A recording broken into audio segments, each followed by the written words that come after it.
وعلى آله وأصحابه وأتباعه إلى يوم الدين. السلام علیکم.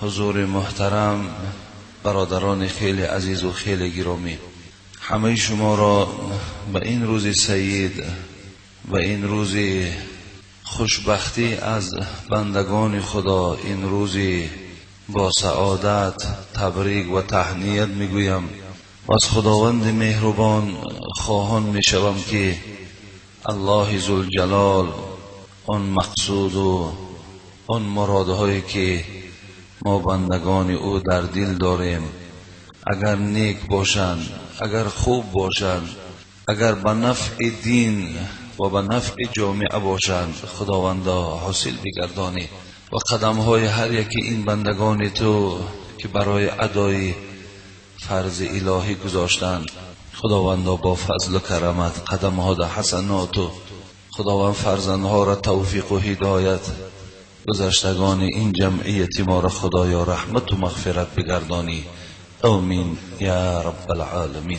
برادرای عزیز و گرامی، من جمعه آینده خدا خواهد اطراف دروغ و عاقبت او، دروغ و بدبختی او، دروغ و جرم او انشاءالله صحبت با شما میکنم.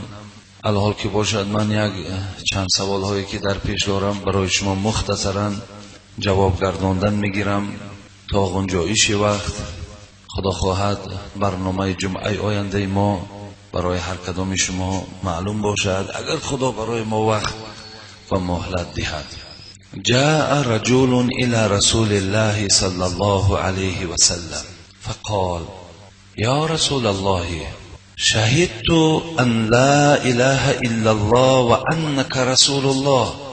جوان نزد رسول اکرم صلی الله علیه و سلم آمدند و به چشمهای پیامبر گرامی نگاه کردند. گفتی بزرگان ما خوشا چشمی که دیده در جهان روی محمد را، خوش به حال آن چشمها، خوش به حال آن شخصیت ها که روی پیامبر را دیدند، چشم پیامبر را دیدند، جسد مبارک پیامبر را دیدند، در پهلوی ایشان نشستند.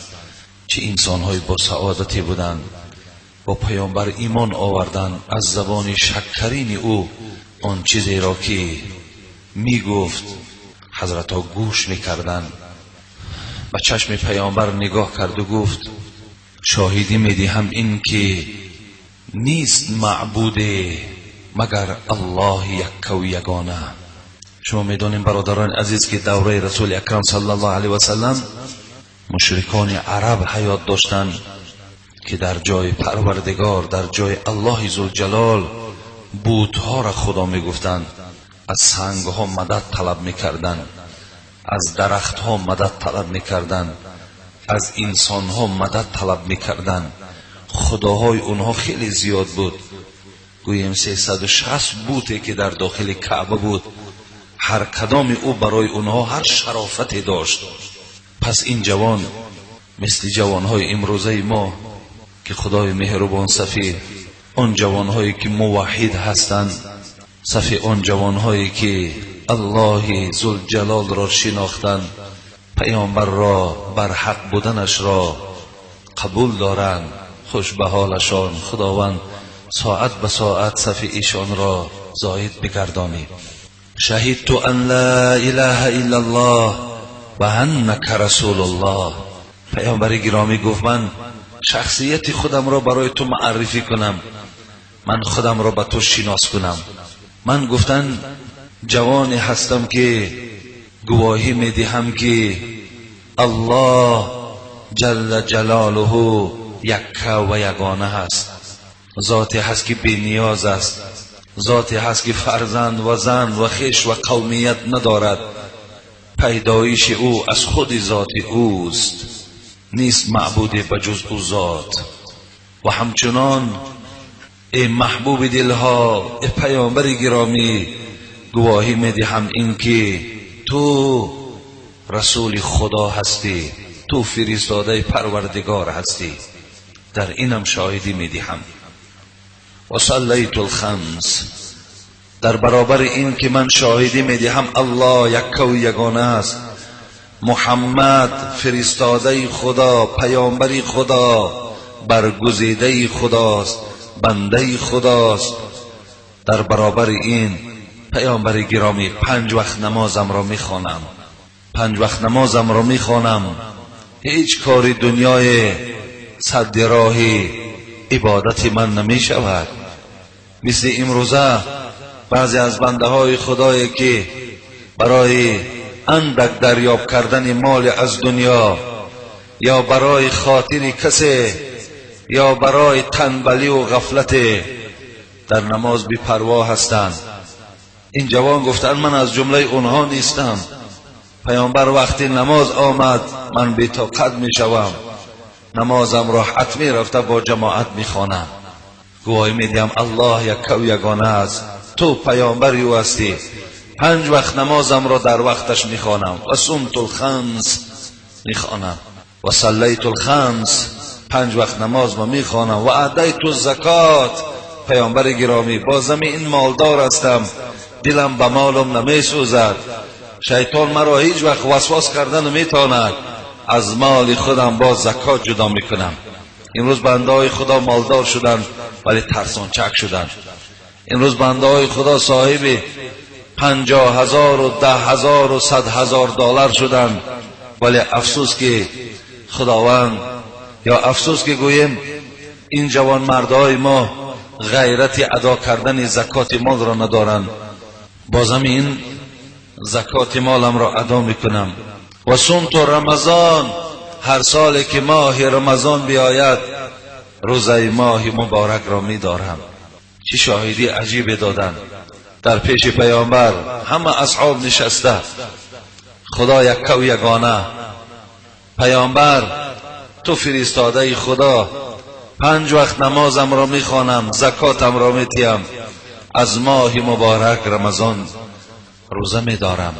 فقال رسول الله، وقتی پیامبر گویم که این گفتار بنده خدا را که شنید، بعدا در بین مردم اعلان کرد من مات علی هذا كان مع النبیین و صدیقین و الشهداء یوم القیامه هكذا و نسب اصبعیه ما لم یعق والدیه. پیامبر گرامی گفت اگر کسی که از جمله این جوان مردها باشد، خدا را یک و یگانه داند، پیامبری مرا تصدیق داشته باشد، 5 وقت نماز در وقتش ادا کند، از مال دادگی پروردگار زکات جدا کند، در ماه رمضان روزش دارد، اگر با همین رفتار، با همین عقیده دنیا را پدرود گوید، پیامبر گفتند که اینها در پهلوی پیامبرها هستند، در پهلوی آدمای صدیقین هستند، در پهلوی آدمانی که شهید در راه خدا جان را دادند، در پهلوی ایشان گفتن روز قیامت سر میبردارند. برادران عزیز و گرامی، ولی در آخر پیامبر گفتن ما لم یعق والدی، به شرطی که نزد پدر و مادر عاق نشده باشید، نزد پدر و مادر عاق نشده باشید، خدا را شناسید، پیامبر را شناسید، 5 وقت نماز خوانین، زکات مال ادا کنین، روزه را بدارین، ولی پدر و مادر بالای شما خفه باشد، شما از این بشارت من بهره‌ور نمیشوید. همه اینها آمده برادرای عزیز به احترام پدر و مادر وابستگی دارد. چگونه که پیامبر گرامی میگوید ایما امرأة صلت خمسها و صامت شهرها و حفظت فرجها و اطاعت بعلها فلتدخل من ای ابواب الجنة شاءت. کدام زن 5 وقت نماز خواند، ماه رمضان روزه دارد، خودش از تمام صحبت مردهای بیگانه محافظت کند، از جمله اینها باشد اگر 8 در جنت بالاش گشاده است، مادامی که شوهر بالای راضی باشد. شرط همین است، شوهر راضی باشد، تو 5 وقت نماز خوانی، روزه بداری، زنی با عفت و با حیا باشی، بالای این شوهر که راضی باشد، درهای جنت بالای تو گشاده. همچنان اگر برادران عزیز و گرامی ما هم از جمله اگر انسان‌هایی که همیشه پایبند عبادت باشیم و بازم این پدر و مادر از ما راضی باشد، خوش بهای ما و شما که ما و شما در پهلوی پیامبرها و در پهلوی صدیقین و در پهلوی شهدا روز قیامت سر میبرداریم. البته چه همصحبت‌های خوبه، چه همنشین‌های خوبه وقتی که خود در پهلوی پیامبر ببینی، وقتی خود را در پهلوی شهیدها میبینی. دادرای عزیز، کوشش کنین که از جمله آن کسانی باشین که روز قیامت از پهلوی ایشان سر برداریم. کنار و بر مادر دلپذیر، به هیچ دست و پیستان در او جوی شیر. در کنار مادرت یک لحظه نشستن مثل میگوید در جنت در صحبت دوستای خدا نشستن است. پدر و مادرها را احترام کنین، به قدر پدر و مادراتان رسین، دعای نیک پدر و مادرها را گیرین. خدا خواهد هم دنیای شما و هم آخرت شما البته آباد است. خدا میگوید که من 4 نفر را حق دارم که غضب کنم، من 4 نفر را حق دارم که عذاب دهم، من 4 نفر را حق دارم که از تمام نوش و نعمت جنت محرومشان گردانم. برادران عزیز و گرامی، 4 طایفه را خدا میگوید حق دارم که هم عذابشان دهم، هم این 4 طایفه را بالاشان غضب کنم و این 4 طایفه را از تمام نوش و نعمت جنت محرومشان گردانم. چه آدمان بی سعادتی برادر عزیز و گرامی. یکم مدمن الخمر، آن کسی که دنیا را فقط به نوشیدن عرق پدرود میگوید، میمرد ولی توبه نداشت، میمرد یا در حالت مستی یا در حالتی که توبه نکرده دنیا را پدرود میگوید. و آکل الربا، دویم کسانی که پول از پراتسین میخورند. سوم و آکل مال الیتیم، سوم کسی که مال یتیم به غیر حق میخورد. چهارم کسی که آق در نزد پدر و مادر است. مراد از آق برادران ناراضگی پدر و مادر. تو دنیا را پدرود میگویی وقتی پدر و مادر بالات غضب دارد، پدر و مادر از تو ناراضاست.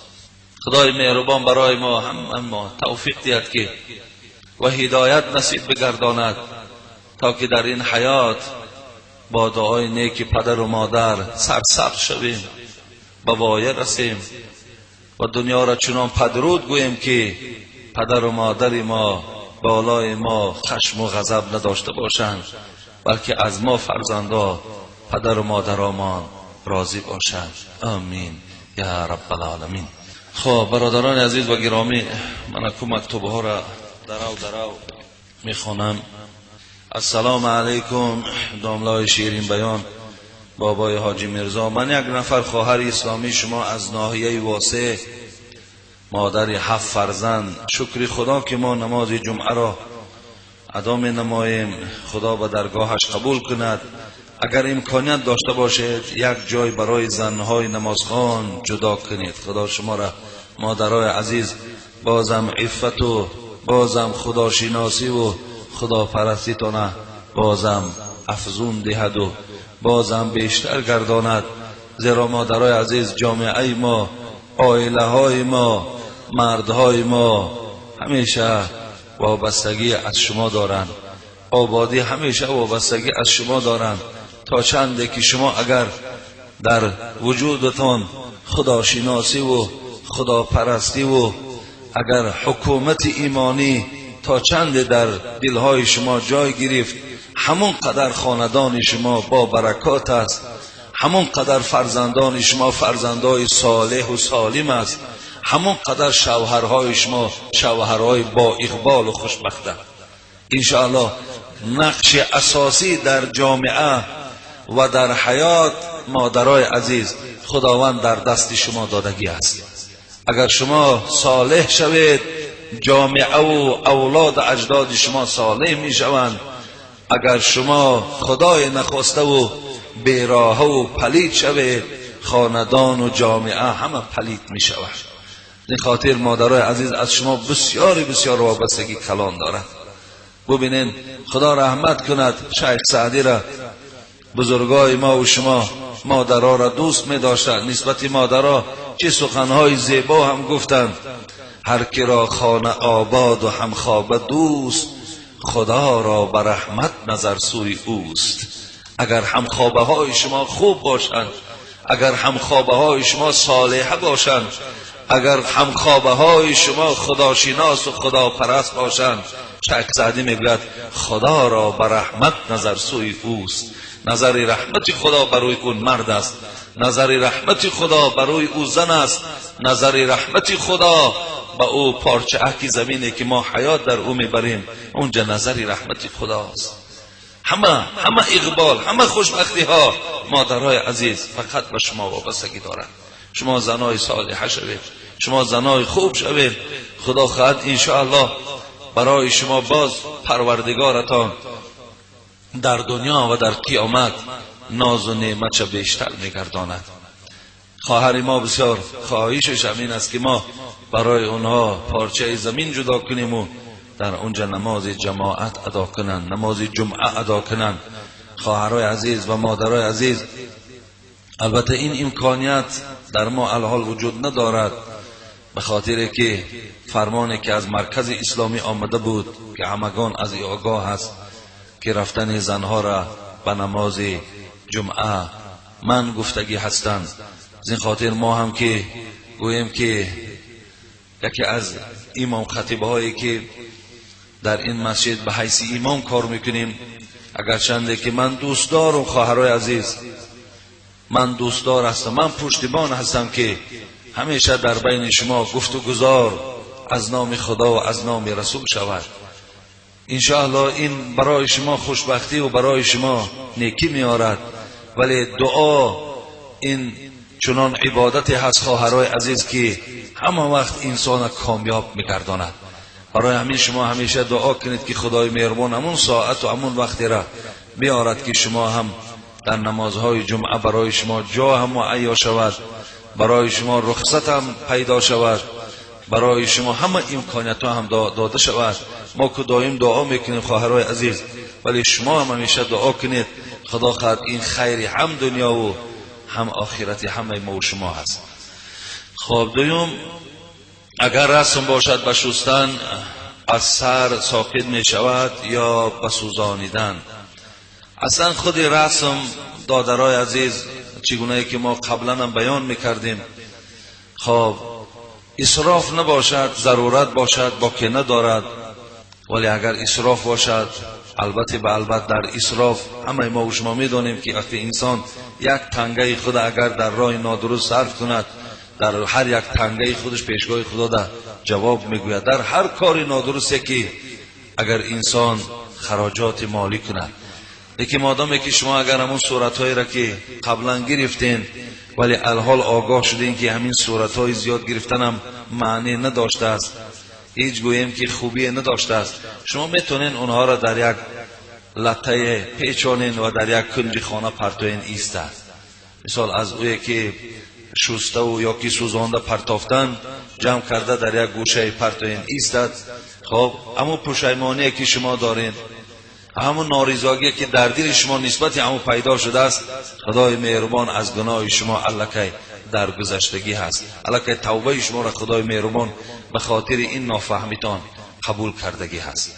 خب و اینجا یک مبلغ هم این خواهر ما برای آبادی روان کردگی هستند و گفتند که در حقش همیشه دعا کنیم خدای مهربان این خواهر ما را برای این خیر احسانش و برای این نیتهای نیکی که دارد خدای مهربان قبول گرداند و عمر دراز و تنی صحت و خداوند خاطر جمع و آبادی خاندان و فرزندای خوب و فرزندای نیک را نصیبش گرداند. آمین یا رب العالمین.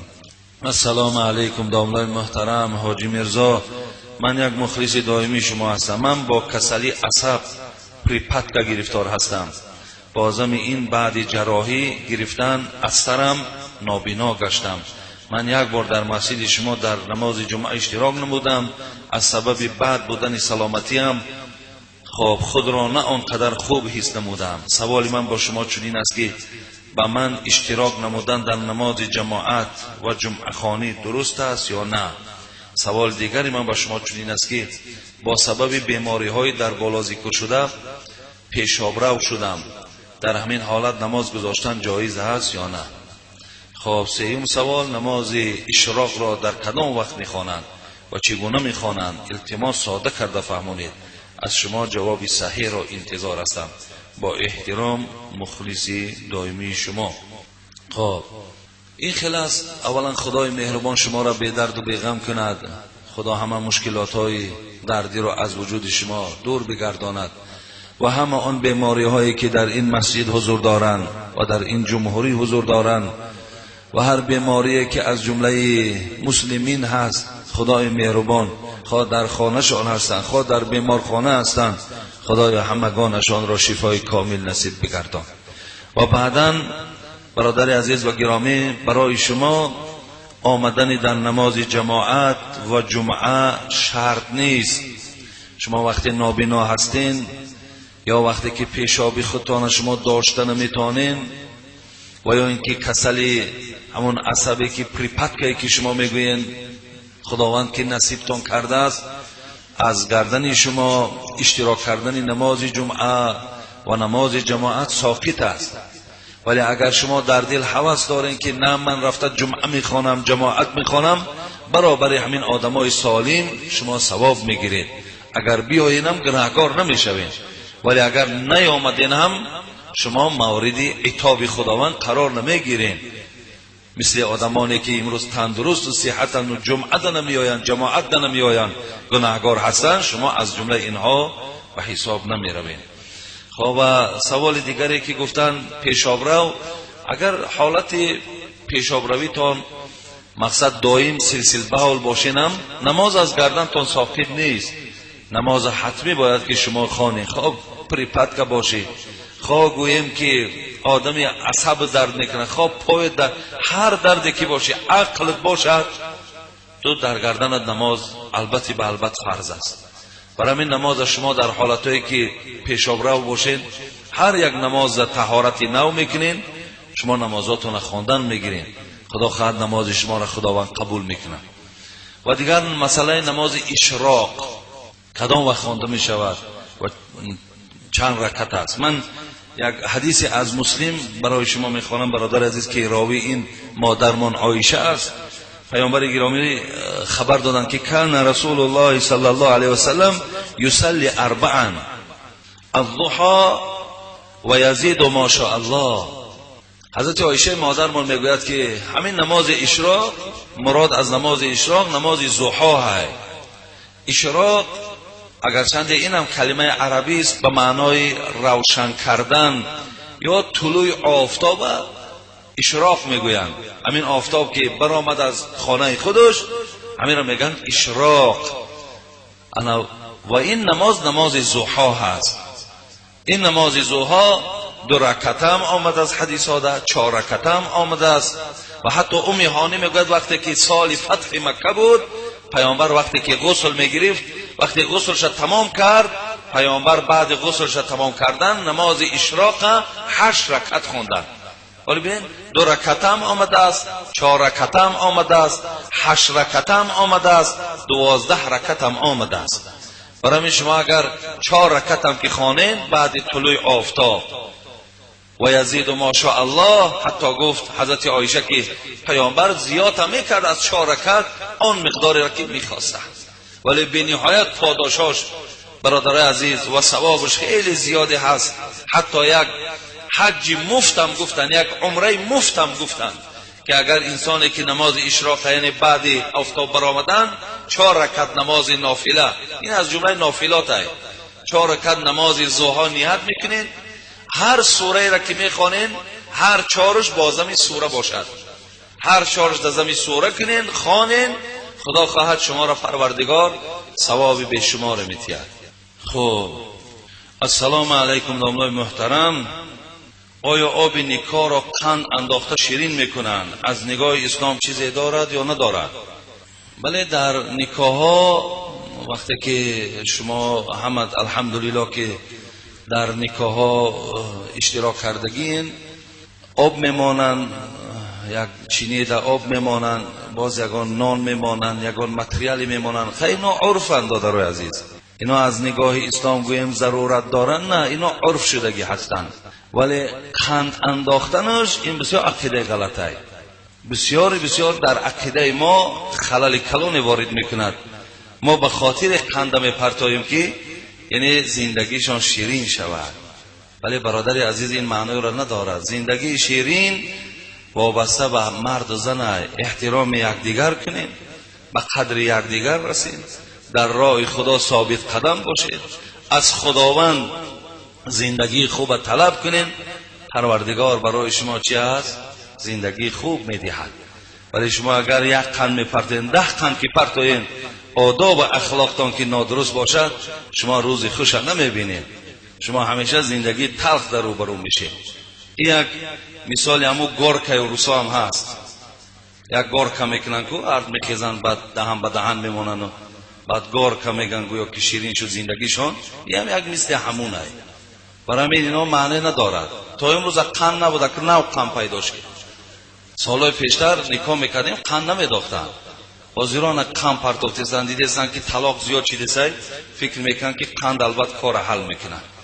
و ایلا دخترها را با عقل کردن در کار، دخترها را با فهم کردن در کار، دخترها را آداب آموختن در کار، بچه ها را زنداری را فهماندن در کار. زنداری چیه؟ احترامی زن چیه؟ به قدر زن رسیدن چیه است؟ خب اینا را ما کار کنیم. به این چینی آب و به قند کار حل نمیشه. السلام علیکم داملا، چند سوال دارم. یکم، برای مادران خودداری از طفل نوزاد از پیشابشان مشکل است و میگویند که پیشاب طفل پاک است. آیا این درست است یا نه؟ البته مادرها طفل‌های نوزاد دارن، دائم که پیشی بر میکنن، یا مردها هم فرزندکاشون که طفلن پیشی بر میکنن، بناگاه مثال در لباستان پیشاب میکنن. آیا همون پیشاب طفل پاک است یا ناپاک؟ گفته این برادر ما از ما پرسیده. ناپاک است دادر عزیز، پر ندارد که وای، اگر چنده که بعضی ها گپ ها دارن که وای غیر شیر چیزی نمیخورد. نه، اینش اساس نیست برادر عزیز. ما میتونیم که در هدایه در باب نجاست ها این شرح خیلی وسیع هم آمدگی است در این باب، که اگر از طفل هم که پیشابش در لباس ما و شما زند، مثل همین پیشاب آدم کلان سال است، یگان فرق از این ندارد. برای همین پیشاب های طفل هم احتیاط کنین. در لباس زنها هم رسند یا در لباس خداتون هم رسند، با او لباس شما نماز خواندن نمیتونید. خب دوم، شخصی که برای نماز جنازه طهارت کند، با این طهارت نماز 5 وقته را خواندنش درست است؟ درسته، فرق نداره. شما اگر برای نماز جنازه طهارت هم کنید، با همون طهارت نماز جنازه میتونید نماز پیشین میخونید، عصر میخونید، شام میخونید، فرق نداره. همین طهارت باشد شد. سیوم، سوالی که کردم، در فوتبال ها پولگذاری کرده ایستادند، این حلال است یا نه؟ حرام است برادر عزیز.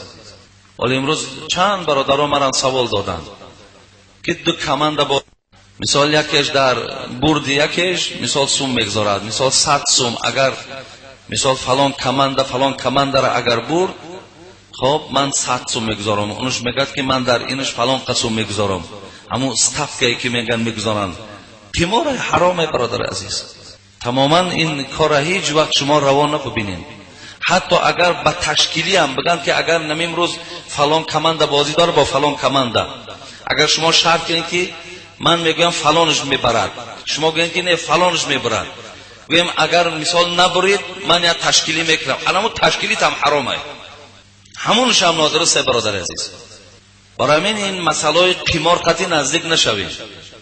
کدامش میبره نمیبره بطه چی آخی؟ میبرد نمیبرد، تا همون لذت و شوق داری تماشا کردن بگی، ولی یگان مبلغ گذاری در این نکنه که حرام است. اگر یک سامان هم که باشد فرق نداره برادر عزیز، از این کار دور باشه. خب دیگر سوال، طواف گرد قبر میکنن، من با چشم خودم در دوشنبه هر روز چهارشنبه میبینم، جایز است یا ناجایز؟ ناجایزه برادر عزیز. شما هر جایی که زیارت میروین در حقشان دعا کنید که خدا رحمت و مغفرتشان کند. گرد قبر او گشتن برادر عزیز بجز ضرر و بجز زیان و بجز گناهکاری برای تو هیچ دیگر فایده نمیاره. گرد قبر گشتن چی معنی دارد؟ سوره بقره را شما تماشا کنید برادر عزیز. یگانه جایی که خداوند طواف او را به گردن ما فرض گردانید این خانه کعبه است. غیر خانه کعبه گردی چیز ما طواف کرده. حتی قرآن گذارند گویند گردی همین طواف کنید، حق نداریم گردی حتی قرآن طواف کنیم. کجا گردی این شخصیت ها؟ بعدن یک چیز دیگر هم هست برادر عزیز. من در یک چیز برای شما هم بیان کنم که وقتی با چشم خودتان میبینید چی چاره دیدید؟ من که این سوالی تر میشنم جواب تا میگردانم. من که تو در برابر من هر سوالی تی من برای تو جواب میگردانم، ولی وقتی که شما با چشم خودتان همین نافرمانی و همین عصیان میبینید چی چاره دیدید؟ نخواه این قدر شما همین قدر غیرتی نداشته باشین که خواه مادرای خواه پدرای قدرت پیدا نکنین که گوین گرد همون مقصد مقبره طواف نکن که در هر یک طوافت لعنت ملائکه ها بالای توست. چی مقصد داری؟ چی مراد داری؟ اکو بعضی او کسانی که در گردی او پیشکی او بزرگوار نشستن و از اونجا 4 تنگه حاصل میشه و نمیگن، خواهی نخواهی و نمیگن این چیزا. برادر عزیز هر کسیش که میگوید خوش به حالش، ولی وقتی که دیده نگفت البته به البته ویم چگونه که همه آدم طواف کرده ایستاده است و گناهکار در پیش خدا است، همون شخصی که همون را من کرده میتواند من نمیکند برابر هم گناهکار است. رسول اکرم صلی الله علیه و سلم در حدیث گفتند اذا رأى منکم منکرا فلیغیره بیده فإن لم یستطع فبلسانه فإن لم یستطع فبقلبه و ذلک اضعف الایمان. برادر عزیز با پیامبر ما ببینیم، یک پیامبری که خدا قرآن دا میگفت و کان بالمؤمنین رؤوف الرحیم، این با مؤمن ها رؤوف الرحیم بود. آخه این مورچه را آزار نمیداد، این یگان کس سخنی بلند نمیگفت، همیشه در خدمت بنده های خدا بود، دائم برای این امت آب چشم میکرد. این قدر غمخوار بود. ولی وقتی که با دست یک جوان مرد سلام کردن و چله طلا را در دست او دیدن، دستش که رسید همون زمان فنزعه و فترحه. ببین همون پیامبر نازنین، همون پیامبر با رحم از دست همون جوان نپرسیده همون چله را کشیدن پرتافتنش. گفتن جوانی عزیز من دوست نمیدارم که تو پارچه آتش دوزخ در دست گردانی. ببینید هر کسی که یعنی همین گرداننده چله طلاس یا گردنبند یا برسلت یا ساعت هر چی از طلا باشد، این معنی را دارد که پارچه از آتش دوزخ همراه توست. گو من دوست نمیدارم. ما چرا دوست داریم؟ پیامبر با دستش تغییر دادن، با دست تغییر دادن. اگر امروز ما برادران با دست نتوانیم، ولی پیامبر گفتن با دست نتوانی با زبانت بگو، نه اینکه امام خطیب ها من رأى منکم از منکم کدامی از شما. ببینید فرق ندارد، همه ما در مراجعت از پیامبر کسی در کجای یک منکرات شرعی را دید همین قدر گویا از روی انصاف. برادر عزیز از روی انصاف همین قگو که همین کار نادرست است. اگرچه خود در کتابم ندیدی ولی از زبان ما شنیده باشیم همون را در گوش او بگو تو ثواب میگیری.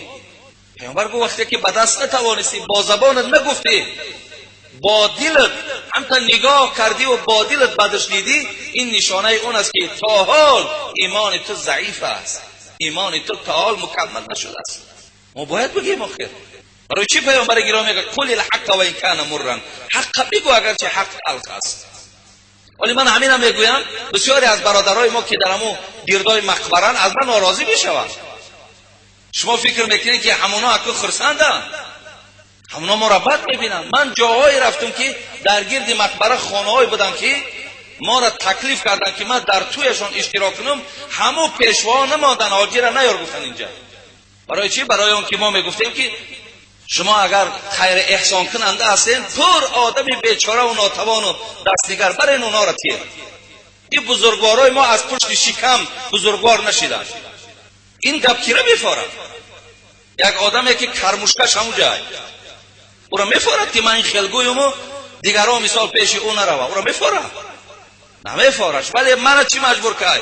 اصلا به نام خدا سخن پیامبر و الا من میتونم مثل دیگران شیرین شوم پیش هم رفته نازن که سازن گفته و هم تا معامله کنیم گذشته رفتن گیرم.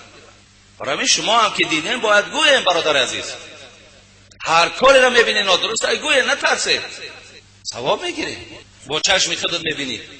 خب چله مثلا باب چله میگوید، چله که من گفتم مثال از طلا باشد و اگر از نقره باشد ما حقی او را ملامت کردن نداره. بچه ها اگر در دستاشون چله نقره هم که اندازن اگر خوبش ترکشه، خوبش انداختنش نیست، ولی اگر میلش بسیار محبوبیت داره در این گناهگاری نداره. در این ما دلیل و حدیث ها هم وجود داره. مثال چله نقرگی را استفاده بریم ولی طلا استفاده نبریم. این جوان مردی هم نشان نمیتید. دادرای عزیز این خاصیت های بدم داره، آدم تکبر میکنه. ولی ببینین یک نشانش نمیه که آدم تکبر میکنه. در دست چلای کلان باور کنین همین دم بدم چلش نشان میتید، دم بدم. یا حاضر چلای با مثال او زمانهای پیش نیست، حاضر چلای برآمده است که با نگیناش بریلیانتن. گویم که او چله ارزش ممکن که $10,000 خب او را مغرور میکند، او را تکبر میکند، او را همین خیلی میسازد که تو از دیگران برتری. همچنان شیطان وسواس میکند. دیگر یوسف خرزاوی میگه که یک بدی چله طلا در این است که اصلا طلا میگه این زیباگی است و زیباگی را خداوند برای زن دادگی است. میگه وقتی آدم از طلا استفاده برد در وجودش همتری گویم که میجازی زنانه پیدا میشود. خداوند میگن زنک میجاز، انا میگه زنک میجازی در وجودش تاثیر میکند. این یوسف خرزاوی گفته است در کتاب خودش. ولی مراد ما این نیست. میلش ما این را 10 بار گفته گذاشتیم. من از این مسئولیتش آزادم. چیزی که گفتم 2 بار و 3 بار گفتم، انشاءالله در اینش من پیشگاه خداوند جوابگر نیستم. ولی مراد این که دیدیم باید گوییم.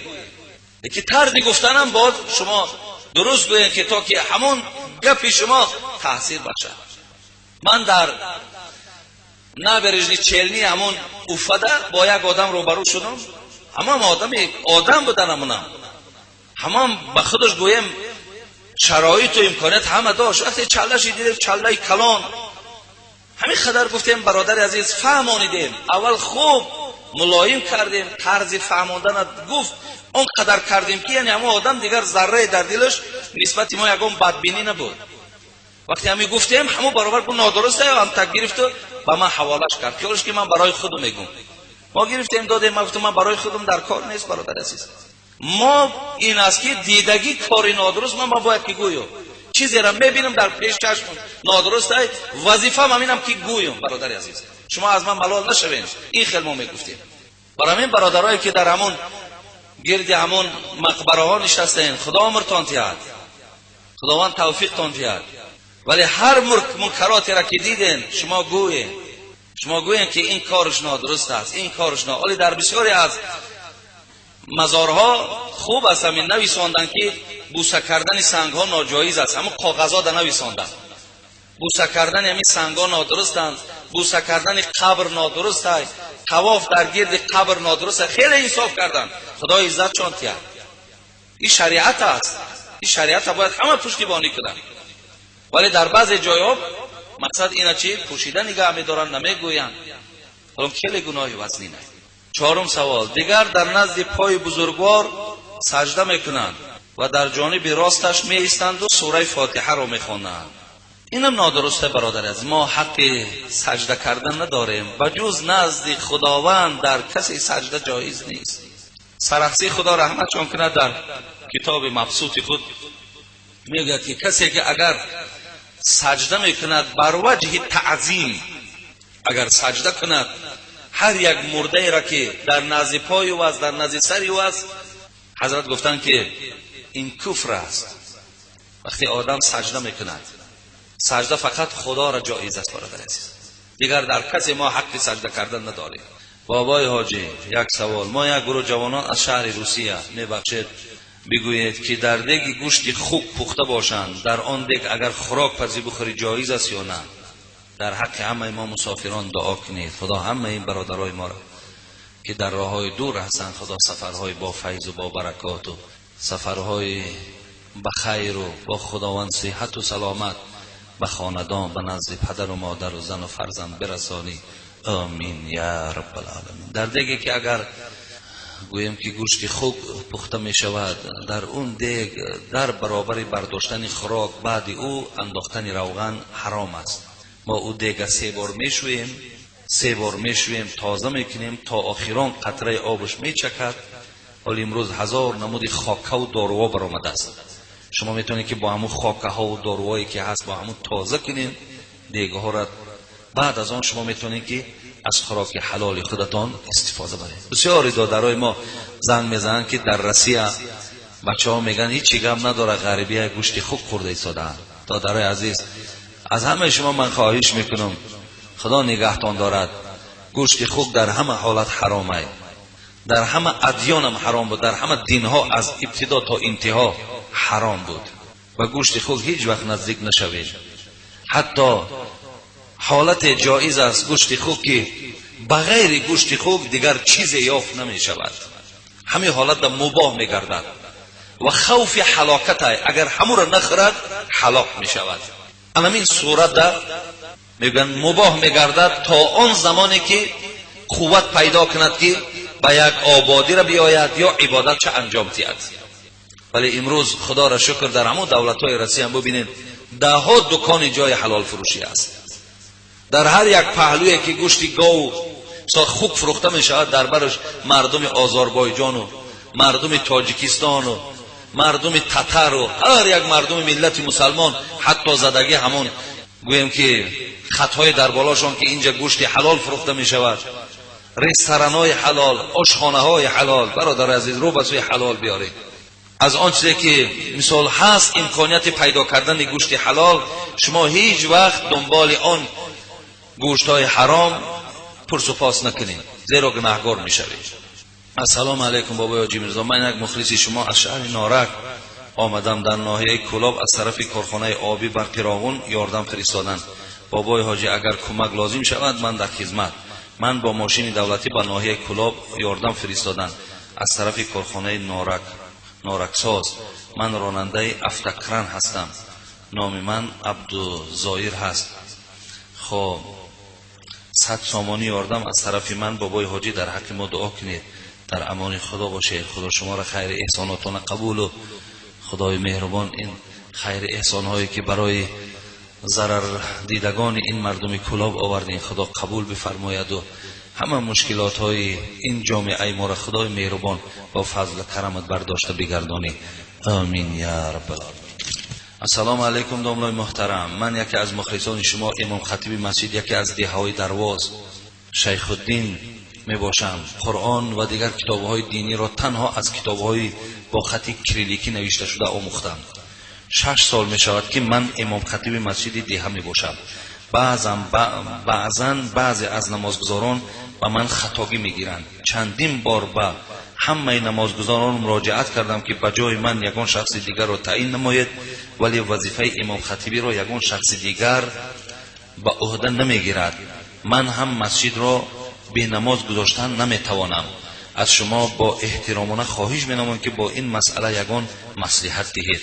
جواب این سوال ما را با همین شخصی مکتوب را آوردگی در دیسک ثبت کرده شده فرستانید تا اینکه با ما جوابهای شما در مسئله با ما نفهما شناس شویم. از شما خواهش میکنم که دعا نمایید که خداوند نمازهای نمازگزاران مسجد ما را قبول کند. با احترام شیخ الدین از درواز. خدای مهربانی برادر ما را که برادری با انصافی بوده است. ببینید که در بسیاری از مسجدها خطای امام میگیرند و امام لایقی در محراب امامتی را ندارد، ولیکن سر می رود و من از کار نمی روم. این خیلی شعار دارد. مرحمت مقصد، هر چاره می بینی دیدن ببین، چیزی داری دواداو کردن بگیر. انامید مثال سر می رود و هیچ وقت محراب ای دست نمی تیم. این خیلی شعارم در بسیاری از پیشواهای ما وجود دارند. ولی این برادر ما را انصافش ببین که حتی آنچه از علم خود دارد آگاه میکنه که چه مقدار علم دارد. و اگر چنده که اینجا در یک کار است داملای عزیز شیخ الدین، شما از اما آدمایی که خطاگی شما را میگیرن، اگر اونا در اصل گویم دلسوز باشن و غمخوار باشن و علم داشته باشن، شما از اونا تعلیم گیرین، و شرطی که اونها در این وظیفه کار کردن رو نخواهند. برادرای عزیز، امام خطیبی بسیار یک مسئولیت خیلی بلندی هست. قسم به نام خدا، انسانی که همین ننگ و ناموس و وجدان و دیانت قوی داشته باشد، بسیار برای او در این محراب ایستادن یا در خدمت مردم ایستادن بسیار سنگین است، بسیار سنگین است، بسیار خسته هم میکند، بسیار بگویم حتی که جایهای میاد که دیگر گویم که از همین مسئولیت دست کشیدن هم مجبور می شود. ساعتش میاد که حتی همین هم پیشه میکند، ولی باز همون مسئولیت ها و باز فکرهایی که مقصد با شخص آید و با مردم به همون خرافات و با مردم با نافهمی و از او دعوت کردن ده بگذار مشکلات هم که باشد تا همون لحظه های آخر، تا وقتی که خدا خواسته باشد ایستادگری میکنم گفته. ولی این برادر ما راهش همین است که شما از همون بچه ها درس گیرین اگر علم داشته باشند، ما یه جورایی و اگر به شرطی که اونها در همین جای شما وظیفه امامتی را قبول نداشته باشند، ولی شما فقط تعلیم گیرین، یگانه راهش همین است. بگذار اگر کسی که خواهد شما راضی باشد، عالم باشد، مرحمت، ولی وقتی که نمیخواهند، شما بابای شیخ الدین فقط پی علم شوید، جای یابین که رفته علمتون مکمل کنین، قرآن درست خوانین، از مسئله آگاه شوین. خدای مهربان انشاءالله این انصافی که برای شما داده است، خدا خواهد علمم برای تا ارزانی میکنه. خداوند شما را توفیق و ذهن زکی و فهم کامل و برکات در حیات نصیب کنه. بسم الله الرحمن الرحیم. السلام علیکم داملای محترم. ما یک گروه مخلصان شما از نایه عبدالرحمن جامی از شما خواهش میکنیم که با یک سوالی ما جواب دهید. یک چند مستفیدان ما گوشهای ناشنوا دارند، اگر در وقت امر معروف کردن نمیشنوند، برای آنها تسبیح زدن اجازت هست یا نه؟ التماس سوال ما را جواب دهید. برادر عزیز، این خیلی است که اگر تسبیح اونها در گوش کردن امر معروف خلل نتیاد باقی ندارد. اگر اونها تسبیح گردانند، آدمی همین ناشنوا بسیار وقت با بلند گپ میزنند، اگر وقتی همون تسبیح گردانی در خلل نرسانند یکم باقی ندارد. بگذار اونا که نمیشنوند، برای اونا همون تسبیح گردانیشان با مفیدتر خوبتر است. ولی اگر تسبیح هم نگردانند، همون صحبت که صحبت امر معروف نهی منکر است، هم تنشینن هم در نشستنش هم ثواب میگیرند. ولی اگر خلل نرساند تسبیح باقی ندارد. بگذار تسبیحشون نگرداندن گیرند. سلام داملای عزیز، همین شعر رو تحلیل میکردید. جوان با پدر گفت ای خیرتمند، از این گل برمی‌دارم مرا تعلیم ده پیرانه یک پند، زندگی رو به گفت نیک مردی کن نه چندان که گردد خیره گرگ تیز دندان. اون میاد روی گل میشینه و غذاشو میخوره و وقتی برادر عزیز این معنای این شعر مراد همه وقت انسان هر کاری را که میکنی، خانه کی باشد خواه خیر باشد، میانش اختیار کن. که چه خدمت بزرگی به طبیعت داره میکنه. چونه که آیات‌های قرآن میگویند که مثل که در مردم ما میگویند که نه همچنان باشو، نه مشت میگن نه همچنان، یعنی نه چنان باشه که همه آنچه که داری تقسیم کن و نه چنان باشه که یگان چیزی تر کسی نبینه، یعنی میانه باش. مراد از این مصرع شعری هم دادر عزیز، انسان باید در همه کار میانه را انتخاب کند. بزرگای دیگر میگفتن چون تیشه به سوی خود دائم اما متراش. زیباترین حشره نیست. انسان باید مثل تیشه نباشد. تیشه را دیدین کارش دائم چیزی که میزند همش پیش خودش دارد. چون تیشه به سوی خود دائم متراش، چون رنده ز کار خود به بهره مباش. علی سر کار شدیدی رنده را هرچی که مثال اگر لیسه میکنه، همون چیزی که پیدا میشه همش اون طرف میپرتاید، طرف خودش تماما نمیگیره، تیشه طرف خودش میگیره، رنده اون طرف میپرتاید. حضرت ها میگد پیوسته چو اره باش در عین معاش، گاه سوی خود میکش و گاهی میپاش. انسان باید در زندگی مثل چی باشد؟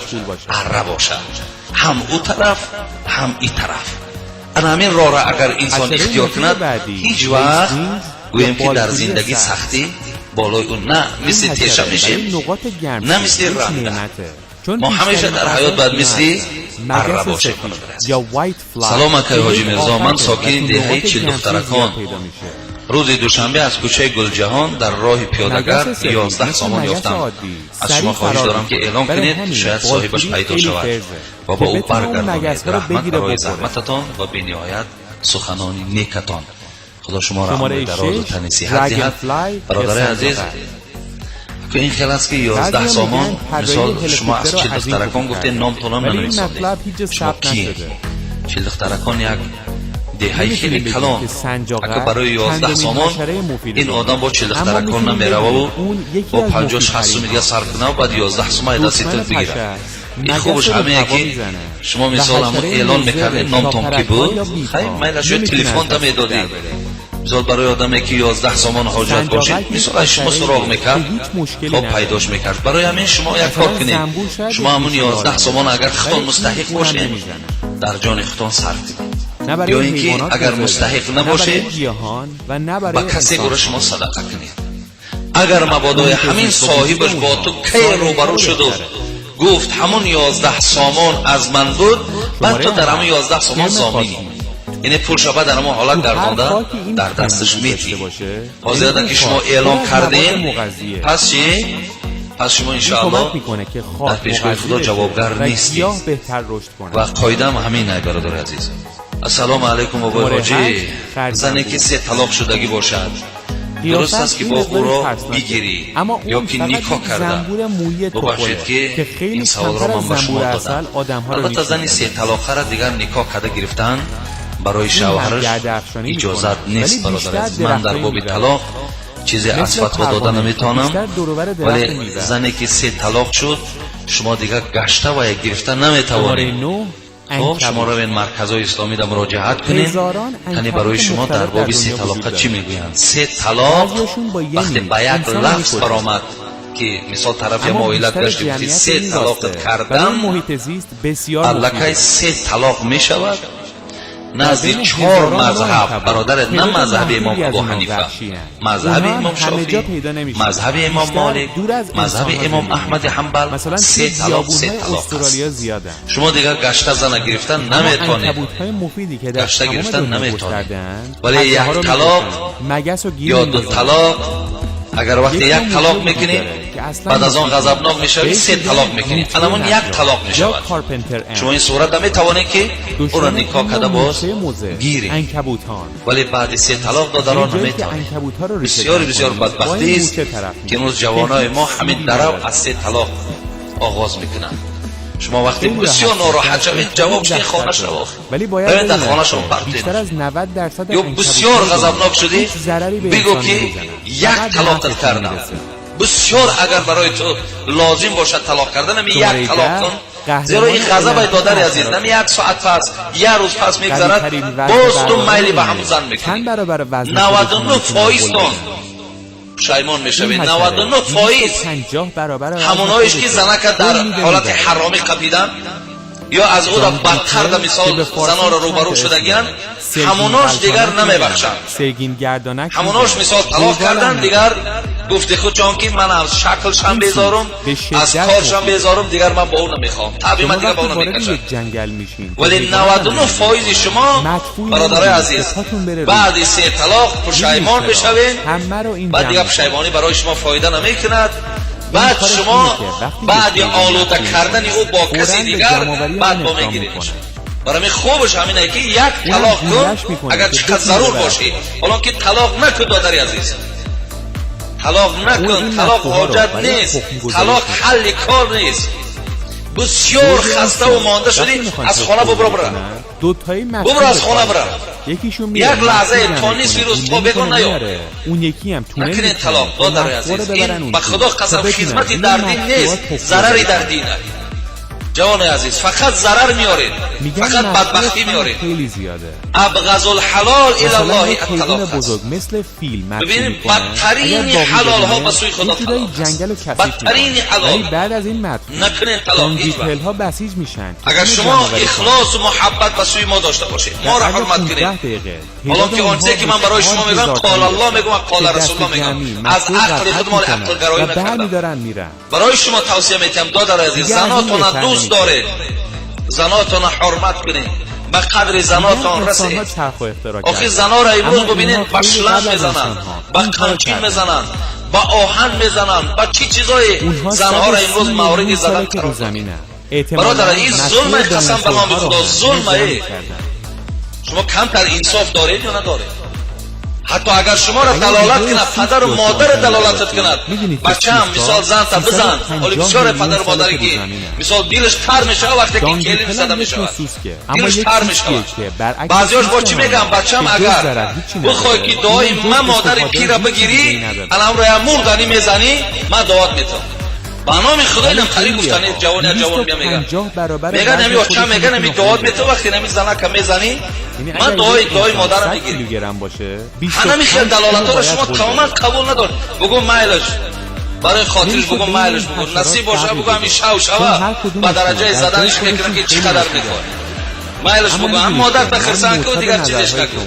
پس بگید که به نظر شما کدوم یکی بهتر است؟ الحمدلله رب العالمین، پروردگار مهربان. به حقیقت گفته های اسلامت حبیبت ما را عمل کننده بگردان.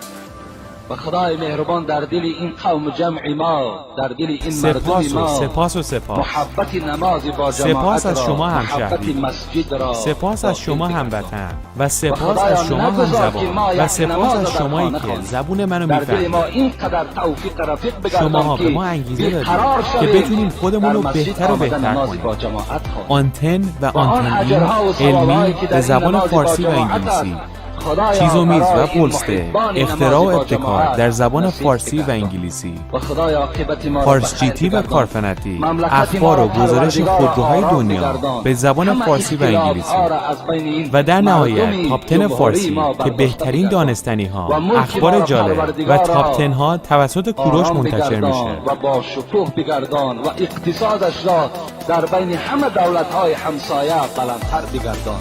ربنا فاغفر لنا ذنوبنا وكفر عنا سيئاتنا وتوفنا مع الأبرار برحمتك يا أرحم الراحمين. وعلى آله وأصحابه